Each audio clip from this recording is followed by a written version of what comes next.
So, we stand on the shoulders of giants, and when I started this project back probably 2007 or so, there was this guy up ahead, about 3 miles ahead, with this torch in the air with all this information in it. And it's not until recently that I found out that the man with the torch is 3.2% Neanderthal. Is that what it is, Mikael? But I have a little Finnish. I have Finnish, a lot of Norwegian, 3.2% Neanderthal. So there you go. So my torchbearer is a Neanderthal. And but thanks for all that information. I was reading Mikael's book again recently before coming out here, and there were so many things in there where I thought that was my idea, and I realized I had kind of subconsciously absorbed them. Michael, I don't know why. It's just like plain. Yeah, is there? I wonder if there's a control. There must be a setting or something here. Anybody know why Keynote's just plain? It's inside this PowerPoint. It's a built-in. It's a record, choose. Sorry, guys. Well, I want to do you a just quick. start talking, and I'm going to figure this out. Okay. Okay. So I came to this interest in sauna first and foremost because I rehabbed an old building that was at our family cabin up in northern Minnesota in a lakeside setting. And I think the one thing I'm bringing here today that's a little different about what we've been talking about is that there is this indigenous North American sauna culture born of Finnish immigration, very much the same, of course, as our Finnish friends will recognize a lot of the vernacular architectural styles in these buildings. But I, along with my brothers and some other family members, began to do this. I'm just waiting for my images to come up here. I'm just going to have to go. I'm going to have to. No, but it doesn't show up there. Okay. It's okay. Michael, sorry. Really sorry. No, that's all right. And once I can control it here, and I can just. You're going to have and to. if they skip ahead, I'll just skip them back. You're going to have. Or it's just moving you along. Right. And so this is the building in the background, which is a square-hewn cedar log sauna with the dovetailed ends. And this is my brother. We were taking it apart and got to the point where finally the sauna was done. And that's the inside now with this locally made stove there of local origin, made of sheet metal and rolled iron. And no, it's not going ahead. And that's the sauna there now as it sits on this lake in northern Minnesota. One neat little anecdote here is this is actually also the cover shot of the book.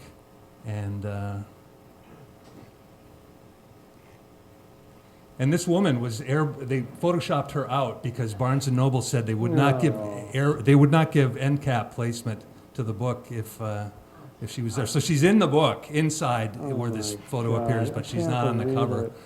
And we did get excellent end cap placement in retail stores that Christmas season. But so you had to Photoshop her out. Yes, Aaron Hautala was my collaborator, and a lot of fun to work with Aaron. I kind of came to all this from an ethnographic perspective. I have an undergraduate degree in geography and was really interested in that part of it. Aaron brought the human element into this project to a great degree, and it was a lot of fun. And he got to buy an ever-increasing range of fantastic lenses to fit into the smaller and smaller spaces he was having to photograph along the way. Well, that seems to be holding now, so why don't you go? Yeah, whatever I'm doing, does it not move at all now? Why don't you go ahead and move it? Okay. Okay. So what we were trying to accomplish was to look at this, ends up to be basically the Lake Superior region of northern Minnesota, northern Wisconsin, and upper Michigan. And one of the features that I'd encountered, and I grew up in this area, is that Finns, we're talking about them in a lot of different senses here today, but as immigrants especially in the upper Midwest in Minnesota and in Michigan, they were very exotic people in some way, and they tended to have larger union sympathies. They had a language that wasn't readily understandable, and they had this bathing practice. And here, this is an excerpt from a kind of a popular journalistic book about ethnic minorities in the country, referring to them as the Black Finns, and they're causing talk of witchcraft because of their primitive Turkish bath, it's called here for some reason. So I'm going to show you two here that are in the book. This is the Honka homestead up in upper Michigan. This is the old Savu sauna in the middle there, and just the grouping of buildings is so archetypal. This is on the other end. This is the work of a Finnish-American third-generation architect named David Salmela, who lives in Duluth, Minnesota, and has really brought the form into the contemporary time. We can go back, this is a cooling porch. If you look at this building, it's a little confusing at first, but there's a stairway that goes up to then this wonderful space up top, and I'm gonna go back I gotta here. fix it. I gotta try one more. Michael, I'm so sorry. This is just Oh, that's okay. There's gotta be, okay, transitions here. Something is moving it. It shouldn't be, okay, file. Build out, okay. This wasn't built in Kino, right? No, PowerPoint. Yeah, and I think that's why we're running into problems because effect, white, duration. Here we go. Duration. Duration, maybe, yeah? So if I move, no, that's the white. That's just right to left transition. That's just transition. And then this is automatically play upon opening. No, there we go. Got it. Cool. I think I got it. Okay, now, I think we're good. So, and we've been talking a little bit here about Okay, people born everybody, in the listen, sauna. And one thing I listen. want to, every attention. time I'm in northern Minnesota and reading the obituary section of the paper, and you see a Finnish name, it's quite often that you'll still see someone saying, Urho was born in the sauna. And it's still, you see that to this day up there. So here we are with David Salmela's cooling porch again, and onward.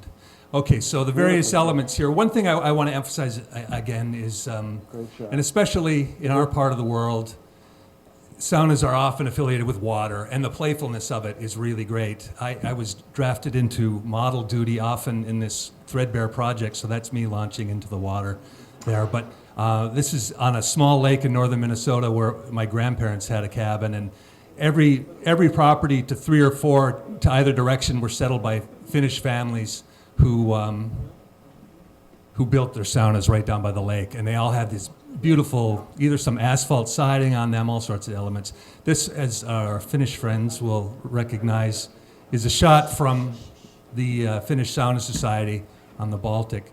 Pretty much everything else here is from North America, but this is just Aaron's job of capturing the wonderful stuff with the people. So, okay, Lake Superior is at the heart of this region, very cold lake. Underwater, you go down 1 or 2 feet below the surface of the water, even in the summer, it's 39 degrees. It's a very, very cold lake. And it also happens to be the epicenter of where a lot of the Finnish immigration was. So I thought it was a perfect counterpoint in the book titled The Opposite of Cold. And so we really wanted to find some subjects that were on the lake. And this was several years ago, of course, but that's what the lake is looking like. About now, you may have read that the Great Lakes have frozen over almost entirely this year. That's her. She's the woman who was photoshopped. Doesn't she look dangerous? So she was photoshopped from the earlier shot? Is that what you're saying? From the other shot?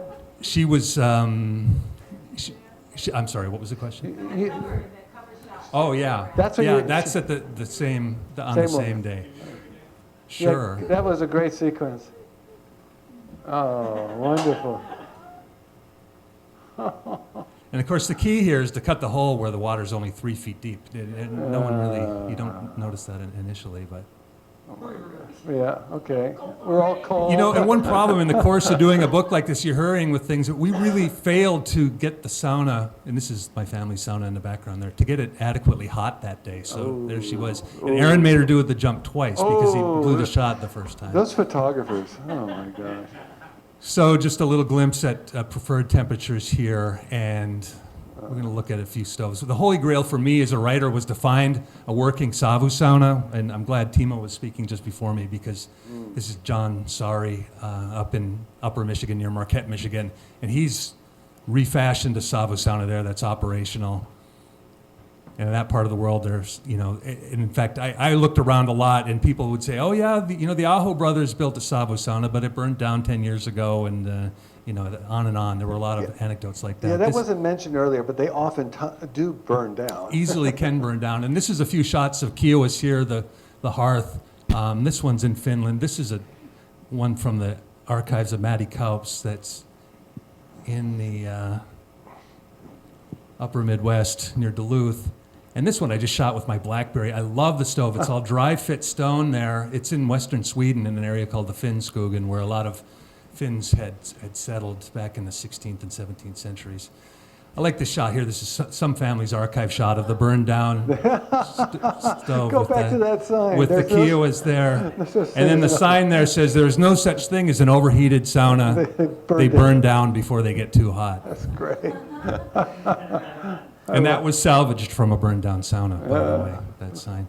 So these are a few stoves of local make found throughout the area. I always, when Aaron was shooting a sauna, I said, make sure you get a good portrait of the stove, because the stoves have such personality themselves. And, yeah, sure, sorry. Oh, no, that got beyond my punchline there. That's the one thing about this happening. So these are more locally manufactured stoves. I just put these in for contrast. In that Halo stove on the right, I think they missed the product placement possibility in the Lord of the Rings. No, I'm not a Photoshop expert, but and I think there is one in These there. are Harvia stoves? That was a Halo stove, I think. No, go back to, those are for Harvia. No, the next one. The one, yeah. There, that's Yeah.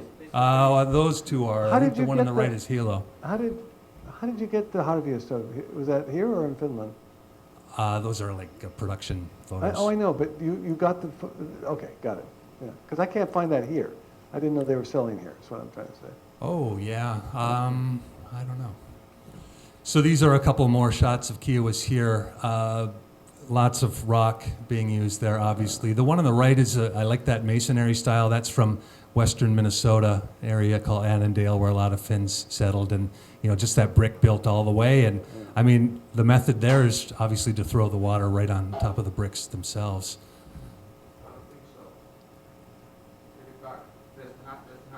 They have a hatch here. Oh, yeah, the hatch with the stones inside, you're Open that saying. up, yeah. And what's the word? It's like birdhouse. What's the? Isn't there a Finnish? The Finnish word means birdhouse for that style of stove. It's like it once heated, it once burned wood there for several hours, then it's done.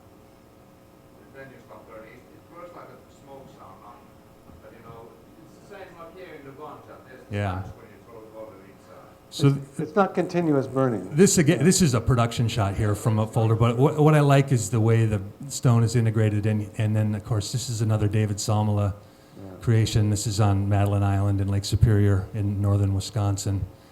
And the wood elements here, you know, one thing I was thinking about when we were just talking about Savu saunas is, of course, the economics of it. And this is something, a point you make in your book, Mikael, is that the Swedes cracked down on saunas at one point because of the profligate use of firewood, really. It was one of the things you mentioned in your book. And, of course, some great large wood piles here. This is a photo by Jim Brandenburg, who's a noted National Geographic photographer. And one more shot here. I think we're almost running out, but this is another David Salmela here that's going to launch again. And Glenn, who's going to talk later, had a really nice essay on his blog this winter about backyard saunas in a refuge for folks like in Minneapolis when they were told to not even drive for about 3 days. The roads were so terrible. And and David does a great job here with using wood as partitions. This is a backyard on a regular city-sized lot in Duluth, Minnesota. The seeming naturalness and remoteness of it is really nice. Oh my gosh. And this is back in Finland. I just threw this shot in. That's the, I don't know if any of our Finnish friends recognize that, but that's the architect. His name is escaping me right now. My notes are not in my head, but up there on near Jyväskylä, someone help me out. Aito? Alvar Aalto. Oh, yeah. Yeah. Oh. And that building is built with, those logs are milled with a taper in order to create the slope of the roof.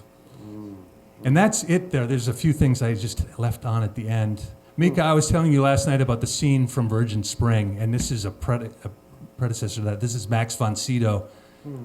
He's kind of out Oh, that's nice. slaughtering the birch before he goes and has a savu sauna, which he does as an act of preparation for avenging the murders of his daughter. Is an amazing scene. So do you have a copy of the book here to show? I hold do up? have one. Hold yeah. that up, because I mean it. It's such a gorgeous book. Yeah, you can just shut that down. Yeah, I'm so sorry. That was not pretty. It made me a little jumpy. It was, a little bit. Thank you. Thank you. Well, show the book. Don't show my book. Where's your book? This is your book. Yeah, that's mine. Yours is much more beautiful. It really is. Yeah, hold that up.